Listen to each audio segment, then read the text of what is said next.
Ce lundi 4 novembre, il est 11 h du matin quand Alexandre est arrêté au volant d'une Renault Scénic qui zigzague sur une départementale à Beaumont-sur-Oise. Il conduit le véhicule d'un certain Roger Matassoli, un prêtre vivant à 35 km de là, dont il est incapable de dire s'il le connaît. Son récit est confus et son attitude agitée. Alerté, le père d'Alexandre saisit aussitôt le drame qui s'est noué. Il fonce au domicile du religieux et découvre l'horreur. Le prêtre gît sur le sol de son bureau. Il a été roué de coups et ses yeux ont été enfoncés dans leurs orbites. Il a un crucifix dans l'œsophage. Alexandre, 19 ans, est l'auteur du meurtre, mais n'en a aucun souvenir. Dans un premier temps, il est interné en service psychiatrique. Comment un jeune homme, a priori sans histoire ni antécédent judiciaire, a-t-il pu basculer dans une telle folie meurtrière? La réponse se trouve dans l'histoire familiale. Cadet d'une fratrie de 4 enfants, Alexandre était un garçon heureux et épanoui. Mon Alex souriait tout le temps, il adorait faire des blagues. Il avait toujours quelque chose à raconter, c'était un puits de science. Et du jour au lendemain, il est devenu quelqu'un d'éteint, de triste, renfermé.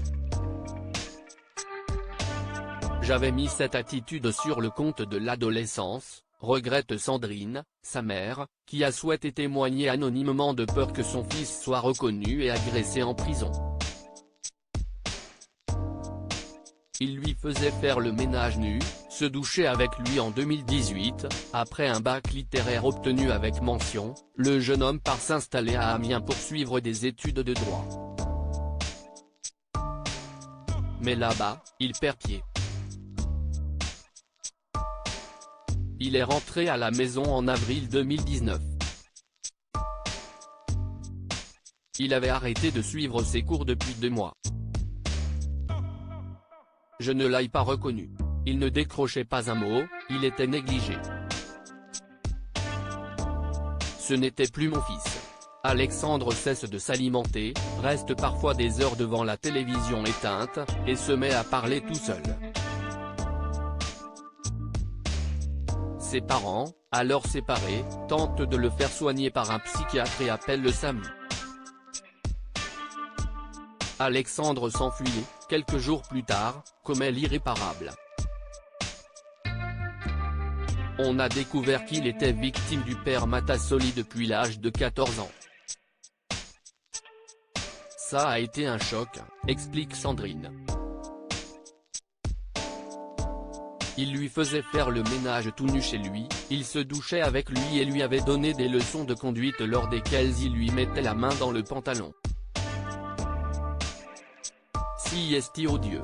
Des révélations d'autant plus difficiles à entendre que le propre père d'Alexandre avait, lui aussi, subi les assauts du prêtre lorsqu'il était enfant.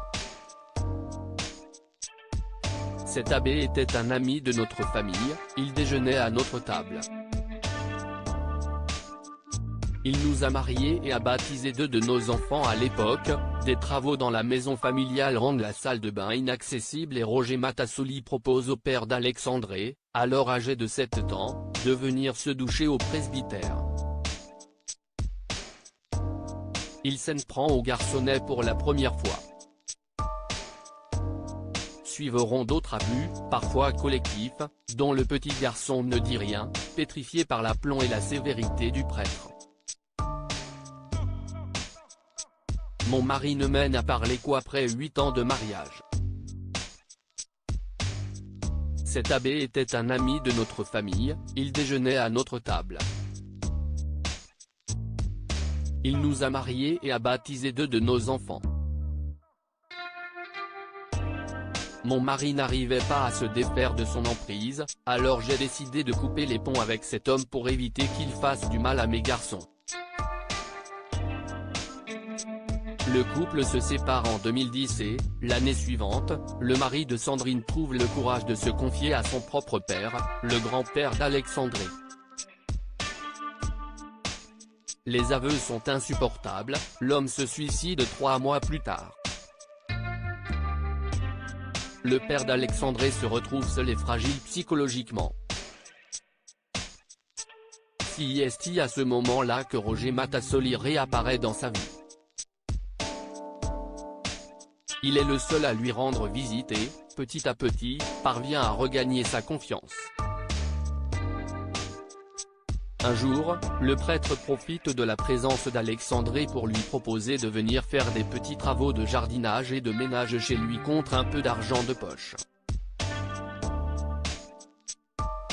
Alexandre n'a jamais osé avouer ce qu'il subissait de la part du prêtre prédateur. Alexandre savait que son père avait été abusé par cet homme, mais je pense qu'il ne s'est pas méfié, notamment parce qu'il n'était plus un petit garçon et qu'il était capable de se défendre.